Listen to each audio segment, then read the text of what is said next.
अस्सलामुअलैकुम, कैसे हैं आप सब। Hope you all are doing well. मैं आप सबको वेलकम करती हूँ अपने YouTube channel literature of English में। सो गाइस, आज का हमारा टॉपिक है लिबरल ह्यूमनिज्म। लिबरल ह्यूमनिज्म भी लिटरेरी थ्योरी का एक इम्पॉर्टेंट टॉपिक है। इस पे क्वेश्चन इस तरह से आता है कि इसके टेनेंट्स क्या हैं, लेकिन टेनेंट्स को करने से पहले, इन 10 पॉइंट्स को करने से पहले हम लोगों को ये पता होना चाहिए कि लिबरल ह्यूमनिज्म बेसिकली होता क्या है। आज जो मेरा लेक्चर है वो लिबरल ह्यूमनिज्म के ऊपर ही होगा कि व्हाट इज़ लिबरल ह्यूमनिज्म, क्योंकि आपको जब तक लिबरल ह्यूमनिज्म का बैकग्राउंड पता नहीं होगा ना, तो आपके लिए टेनेंट्स करना और उसके आगे से मज़ीद एक्सप्लेनेशन करना इसकी मुश्किल हो जाएगा। तो आज कंटिन्यू करते हैं जी, व्हाट इज़ लिबरल ह्यूमनिज्म। जो मैं आपको बताऊंगी आपने इसको बस गौर से सुनना है और इसको नोट डाउन करते जाना है। सबसे पहले तो लिबरल का क्या मतलब होता है। लिबरल का मतलब होता है आज़ाद ख्याल होना, ठीक है। और ह्यूमनिज्म में आ जाता है ह्यूमन। ह्यूमन से जाहिर होता है कि ये ह्यूमन बीइंग को शो करता है, मैन को शो करता है। मैन सिर्फ यही नहीं कि आदमी को शो करता है, ये वुमेन और मैन दोनों के बारे में बात हो रही है। और इज़म किसको शो करता है जी। इज़म किसी भी थ्योरी या फिलॉसफी को शो करता है। जब भी किसी चीज़ के साथ ISM लगा देते हैं, इज़म लगा देते हैं, तो वो थ्योरी या फिलॉसफी कहलाती है, ठीक है जी। जिस तरह मार्क्सिज्म, फेमिनिज्म, हिस्टोरिसिज्म, ये सारे जो हैं ये थ्योरी और फिलॉसफी इसीलिए कहलाते हैं क्योंकि इनके साथ ISM इज़म लगाया जाता है, ठीक है जी। लफ्ज़ी मतलब आपको समझ आ गया कि लिबरल ह्यूमनिज्म का बेसिकली मतलब क्या होता है। अब लिबरल ह्यूमनिज्म को हम लोग थ्योरी बिफोर थ्योरी भी कहते हैं।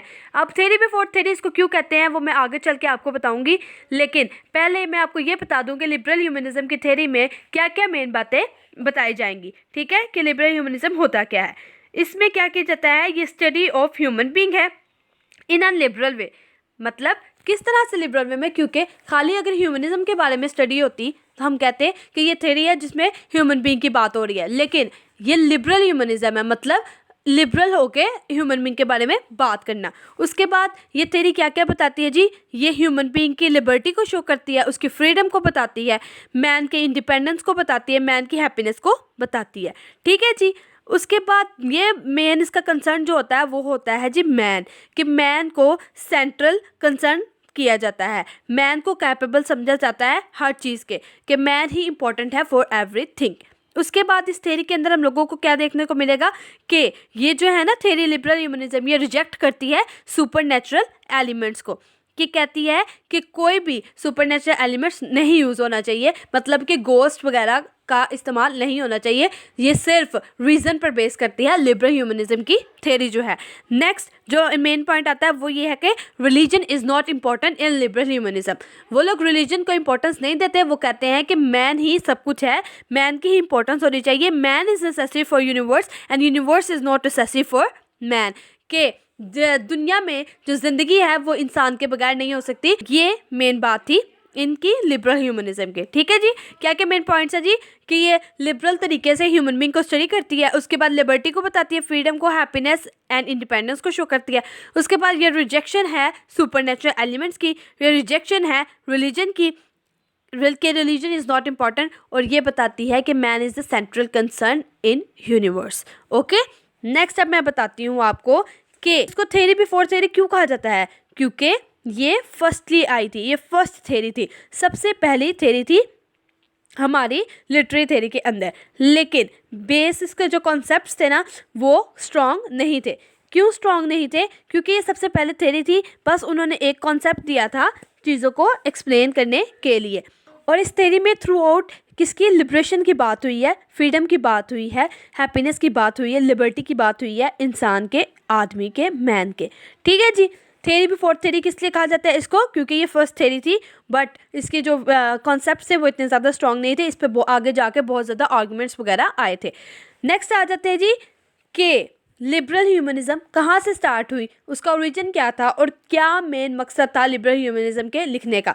तो जी 14th सेंचुरी की अगर हम बात कर लेते हैं तो 14th सेंचुरी में लैटिन जो थी ना वो बुक्स वगैरह यूज़ होती थी, और जो था ना उनका सारा मेन ध्यान जो था वो फिज़िकल चीज़ों के ऊपर था, ठीक है। लेकिन जब 16th सेंचुरी आई जो कि रेनेसांस का दौर था, और उसमें क्या बात हुई थी जी, रिवाइवल और रीबर्थ की बात हुई थी, कि दोबारा से किसी चीज़ का आना, और उसमें किस चीज़ पर फोकस था जी, फोकस था मैन पर। रिबर्थ पर, रिवाइवल पर और ह्यूमैनिटिक लिटरेचर पर बहुत ज़्यादा फोकस था रेनेसेंस के दौर में।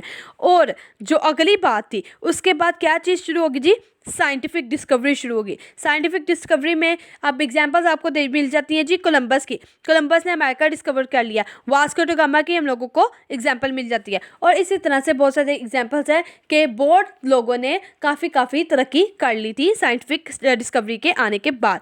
ठीक है जी। लेकिन इसके बाद जो मेन थिंग जो कंसीडर की जाती थी वो ये थी कि man is responsible for everything. Reasoning आ गई थी लोगों में सोचने की सलाहियत आ गई थी। इसीलिए तो इतनी ज़्यादा डिस्कवरीज हुई थी, इसलिए तो साइंटिफिक डिस्कवरीज आ गई थी, क्योंकि लोगों ने सोचना शुरू कर दिया था, लोगों ने चीज़ों की तरफ ध्यान देना शुरू कर दिया था और बनाना शुरू कर दिया था चीज़ों को। ठीक है जी, इतना समझ आ गया कि पीछे से बैकग्राउंड क्या चलता आ रहा था उसका और आगे जाके क्या हुआ।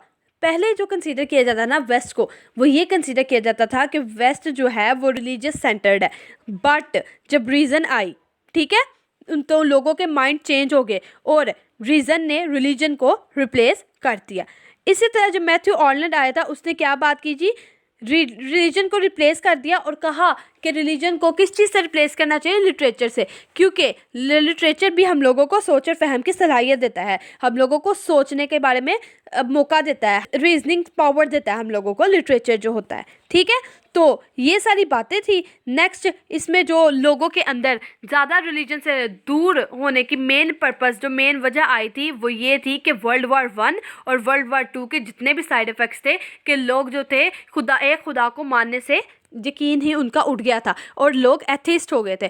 एथिस्ट इनको कहते हैं जो कि खुदा पर यकीन ही नहीं करते, उनको लगता है कि खुदा है ही नहीं। किस वजह से वो ये सोचने पर मजबूर हो गए थे, they are waiting for God में वो हमेशा गॉड का वेट करते रहते हैं लेकिन गॉड नहीं आता है। ये उन्होंने इसीलिए इस वेटिंग फॉर गॉड में बताया है ताकि वो एक्सप्लेन कर सकें कि किस तरह से वर्ल्ड वार 1 और 2 के दौरान जो लोगों के माइंड थे उनके कितनी चेंजिंग आ गई थी उसके अंदर। इस वजह से उनका रिलीजन के ऊपर से यकीन ही उठ गया था कि एक खुदा होता तो वहीं मदद करने के लिए ज़रूर आता। ठीक है जी, ये भी मेन पर्पस था और बात थी लिटरेचर को रिलीजन को रिप्लेस करने की। ओके, इसकी वजह से जो स्टार्ट हुआ था निहिलिज्म का जो थी ना थ्योरी, वो भी आई थी कि गॉड एग्जिस्ट ही नहीं करता। एथिस्ट लोगों के बारे में बताया गया था। आगे जो बात आ जाती है वो ये है कि आई ए रिचर्ड और एफ आर लेविस ने भी कहा कि deconstructualisation the reading of literature. I A Richard और एफ आर लेविस ने भी बहुत ज़्यादा बात की है इसके बारे में कि किस तरह से लिटरेचर को रिप्लेस किया गया था। उसके बाद जो आ जाती है बात कि ये लिबरल ह्यूमनिज्म बेसिकली आया कब था, तो ये 1800s में ही स्टार्ट हो चुका था। 1960 में मार्क्सिज्म, फेमिनिज्म और बहुत ज़्यादा लिटरेरी हिस्टोरिसिज्म वगैरह जो थे थेरीज वगैरह आई थी, लेकिन इन सब से पहले जो मेन इन सब की हेड थी वो 1840 में कौन सी आई थी जी, लिबरल ह्यूमनिज्म हम लोगों के सामने आया था। 1800 में ही शुरू हो गया हुआ था लिबरल ह्यूमनिज्म, इसीलिए इसको थेरी बिफोर थेरी कहते हैं क्योंकि ये ऐसी थेरी है जो सबसे पहले आई थी।